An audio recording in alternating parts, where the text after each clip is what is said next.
Bismillahirrahmanirrahim. Assalamualaikum warahmatullahi wabarakatuh.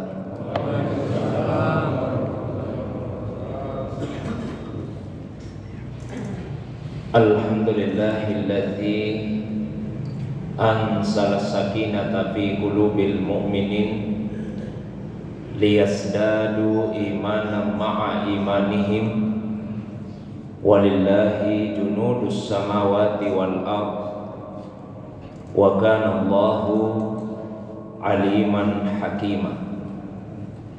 Wa sallallahu ala sayyidina Muhammadin alladzi arsalahu ilan nasi basyiran wa naziran wa ala ali Muhammadin wa sahbihi wa sallama tasliman katsira, amma ba'du. Bapak Ibu jamaah subuh yang semoga kita semua dirahmati, dimuliakan oleh Allah Subhanahu wa taala. Alhamdulillah, subuh ini kembali kita dihadirkan,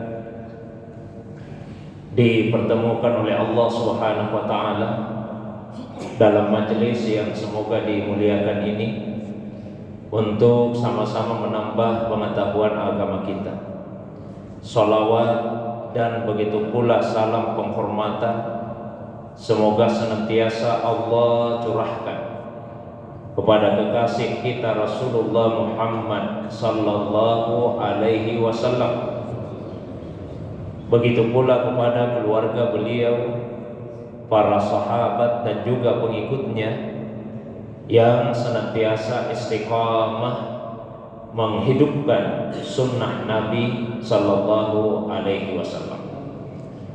Jamaah subuh yang semoga dirahmati, dimuliakan oleh Allah Subhanahu wa taala.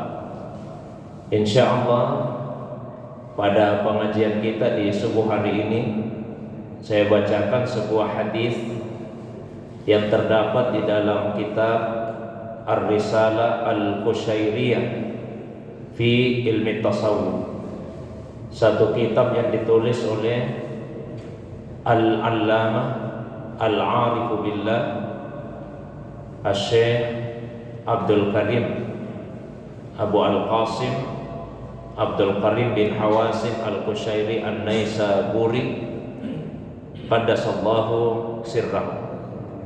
Kitab ini sebetulnya adalah satu kitab yang membahas tentang ilmu tasawuf atau ilmu akhlak.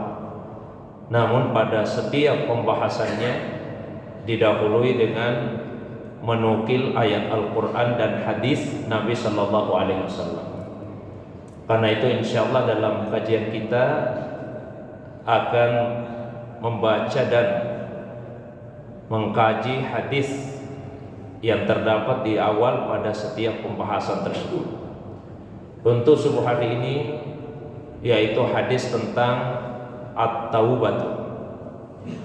An Anas bin Malik qala sami'tu Rasulullah sallallahu alaihi wasallam yaqulu at-taibu minadz-dzambi kaman la dzamba lahu wa idza ahabba Allahu 'abdan lam yadurruhu dzambun summa tala innallaha yuhibbut tawwabin wa yuhibbul mutatahhirin.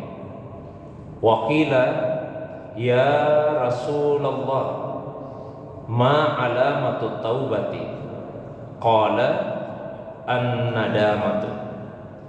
Wa haddatsana Anas bin Malik anna Nabiyya sallallahu alaihi wasallam qala ma min syai'in ahabbu ila Allahi min syabbin taibin, yang artinya dari Anas bin Malik, semoga Allah meridainya, ia berkata, saya mendengar Rasulullah sallallahu alaihi wasallam bersabda, orang yang bertobat dari satu dosa seperti orang yang tidak mempunyai dosa.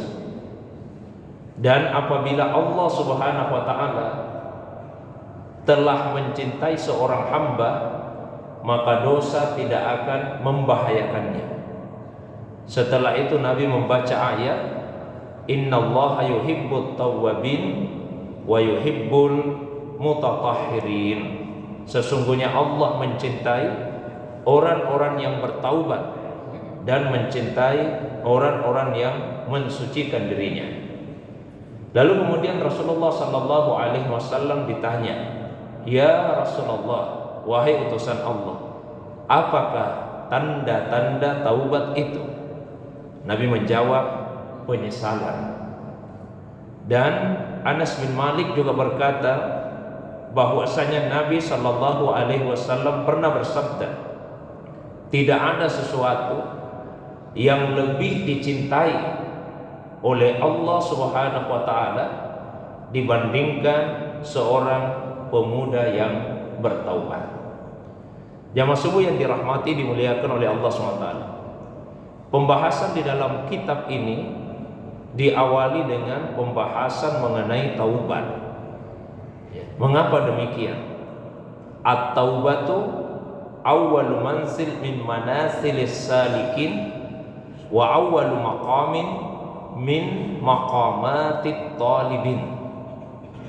Taubat itu adalah anak tangga pertama dari orang-orang yang menempuh jalan menuju kepada Allah Subhanahu wa taala. Dan taubat juga adalah maqam pertama dari orang-orang yang mencari keridhaan Allah Subhanahu wa taala. Jadi kalau diumpamakan perjalanan seorang hamba menuju kepada Allah Subhanahu wa taala dengan anak tangga yang mesti dia lewati, yang mesti dia lalui, maka anak tangga pertamanya adalah taubat. Stasiun pertama untuk menempuh perjalanan menuju kepada Allah Subhanahu wa taala adalah taubat. Itulah sebabnya pembahasan di dalam kitab ini diawali dengan pembahasan mengenai taubat. Ada 4 hal yang Rasulullah sallallahu alaihi wasallam sampaikan di dalam hadis tadi. Yang pertama, at-taibu minadz dzambi kaman la dzambalahu. Seseorang yang bertobat dari satu dosa seperti orang yang tidak punya dosa. Ini adalah bentuk kasih sayang Allah Subhanahu wa taala kepada kita ini hamba-hambanya. Mengapa demikian? Hanya para nabi saja yang maksum, yang terjaga dan terpelihara dari dosa.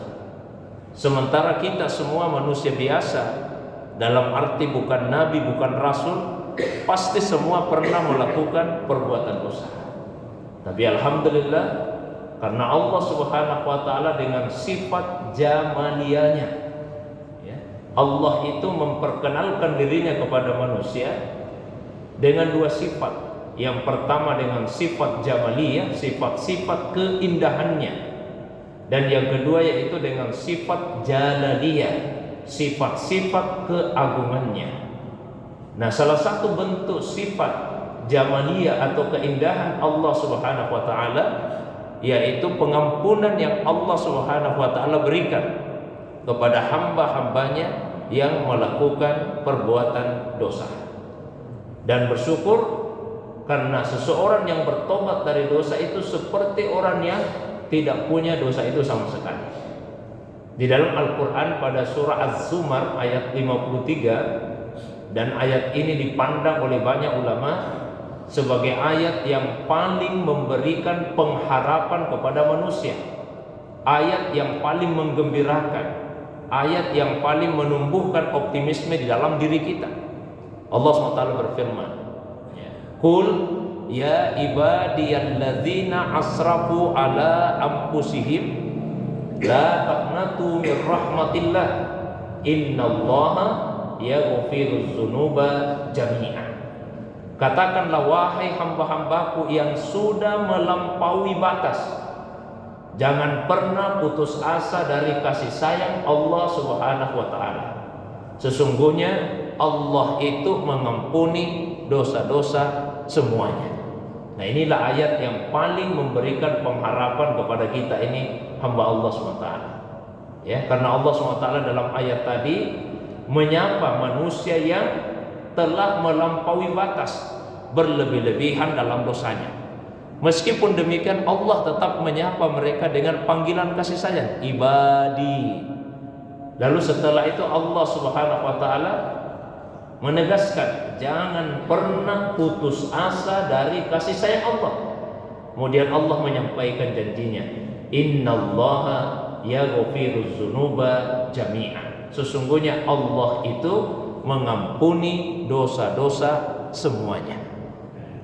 Terkadang ada yang bertanya seperti ini, bukankah di dalam Al-Quran paling tidak pada 2 ayat di surah An-Nisa Allah SWT berfirman, innallaha la yaghfiru ay yusraka bihi wa yaghfiru ma duna dzalika liman yasha.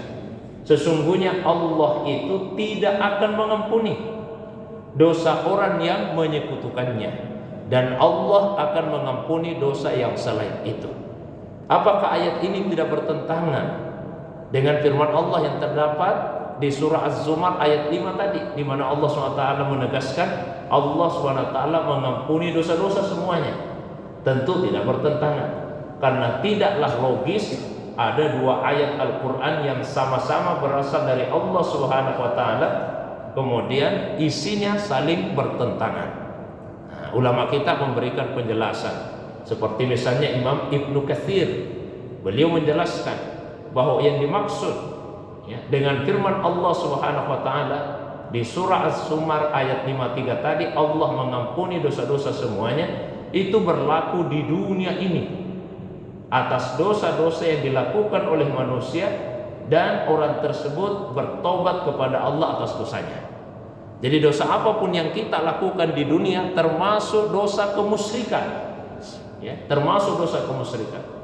Lalu pelaku dosa tersebut bertaubat kepada Allah SWT atas dosanya dan memenuhi syarat-syaratnya, maka Allah Subhanahu wa taala akan mengampuni dosanya. Itulah yang dimaksud Allah mengampuni dosa-dosa semuanya. Sementara yang dimaksud dengan firman Allah Subhanahu wa taala di surah An-Nisa, di mana Allah menegaskan Allah tidak mengampuni dosa orang yang musyrik dan mengampuni dosa selain itu, yang dimaksud adalah di akhirat kelak. Karena tentu tidak semua dosa yang pernah kita lakukan sempat kita mohon ampun kepada Allah, sempat kita bertobat.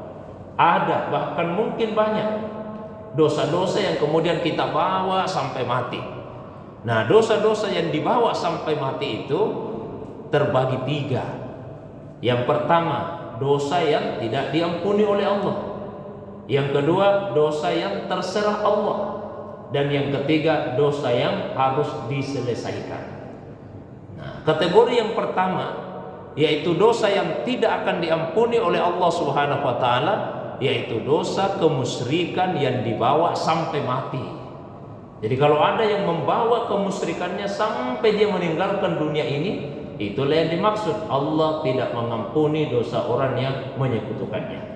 Karena itu dilarang keras untuk mendoakan kebaikan dan memohonkan pengampunan kepada Allah bagi orang-orang yang melakukan kemusyrikan. Maka lin nabi walladzina amanu ayyastaghfiru lil musyrikin walau kanu li qurba min ba'di ma tabayyana lahum annahum ashabul jahim. Tidaklah pantas bagi seorang nabi, tidak juga pantas bagi orang-orang yang beriman untuk meminta pengampunan kepada Allah bagi orang-orang musyrik, meskipun keluarga dekatmu sendiri, karena sudah pasti mereka itu adalah penghuni neraka. Ini kategori pertama.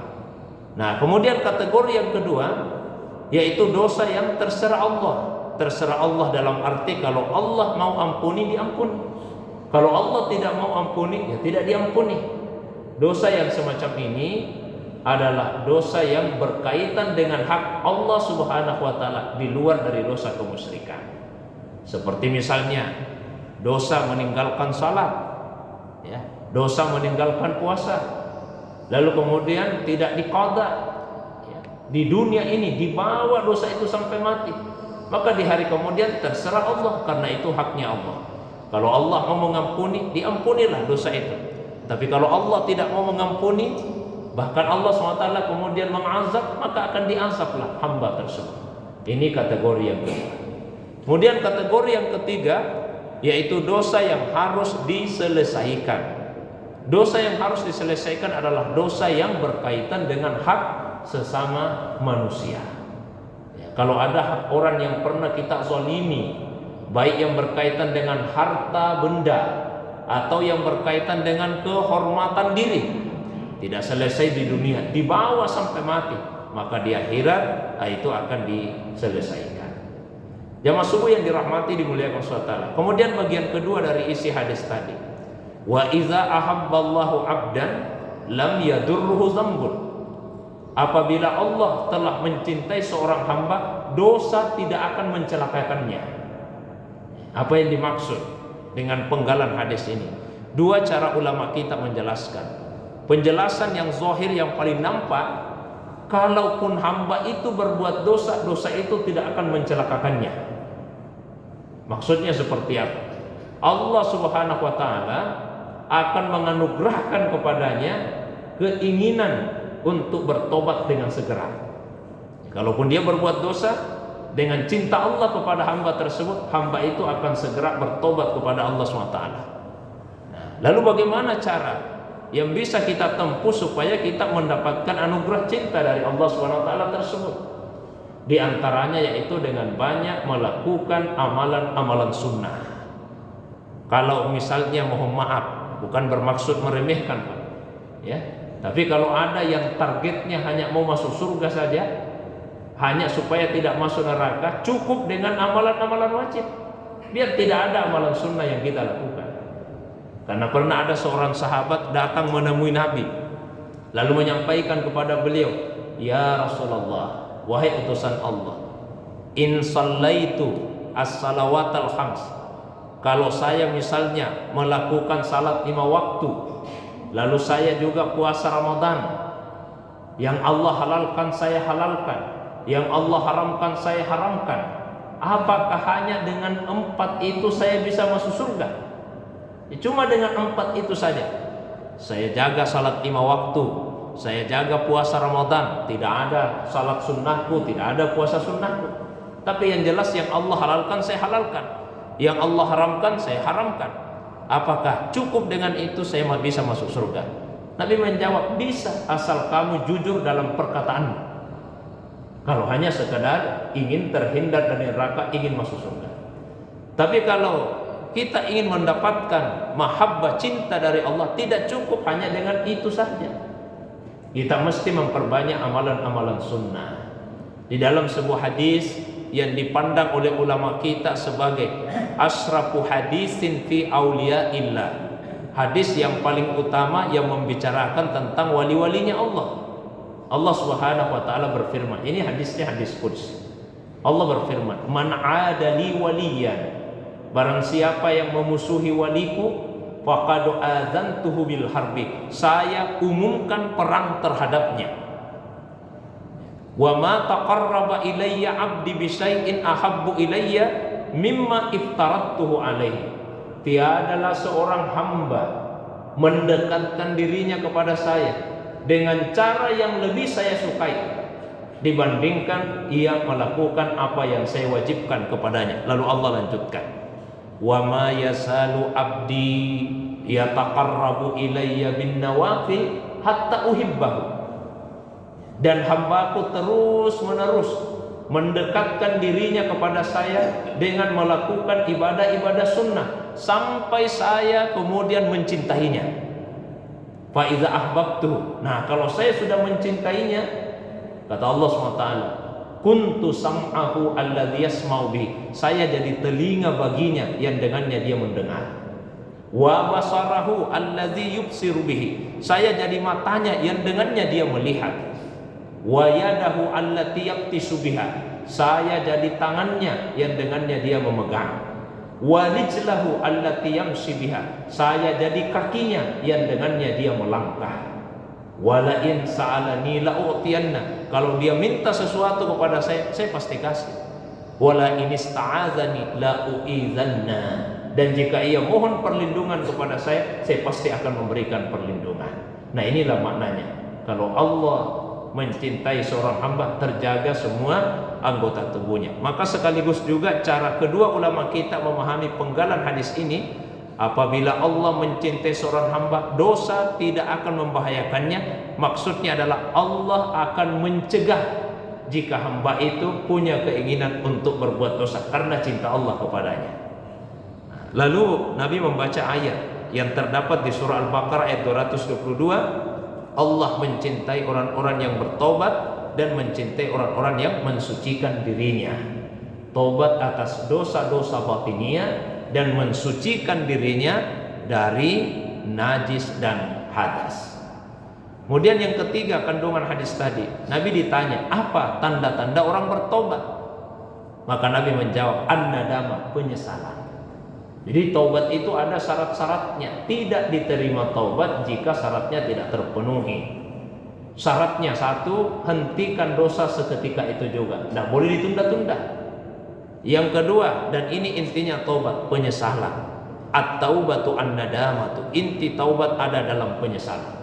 Dan yang ketiga, bertekad untuk tidak mengulanginya lagi. Selesai urusan kita dengan Allah. Tapi kalau urusan dengan sesama manusia, tambah lagi satu syaratnya. Kita harus melepaskan diri dari dosa itu. Caranya apa?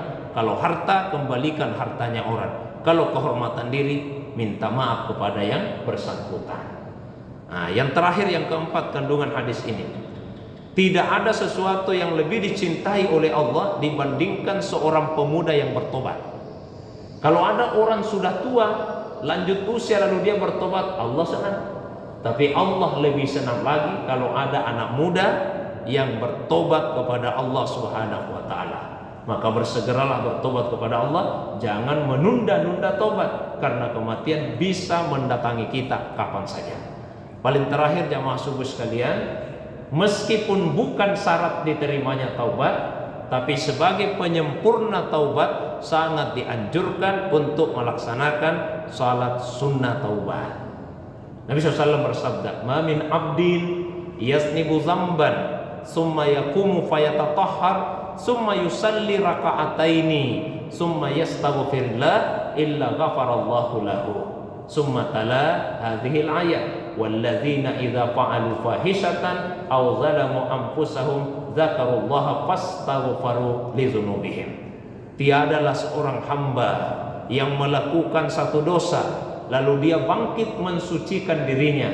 Setelah itu dia salat 2 rakaat. Setelah salat dia meminta ampun kepada Allah, maka tiadalah yang dia dapatkan kecuali dosa-dosanya diampuni oleh Allah.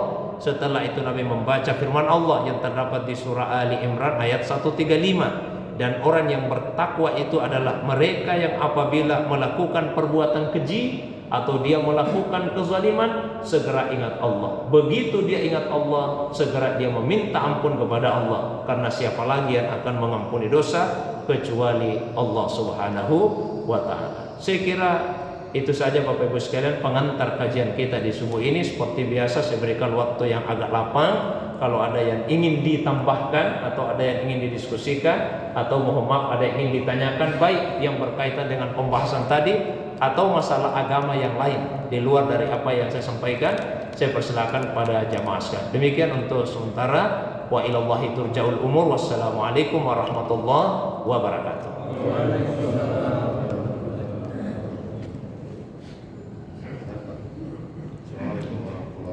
Salam.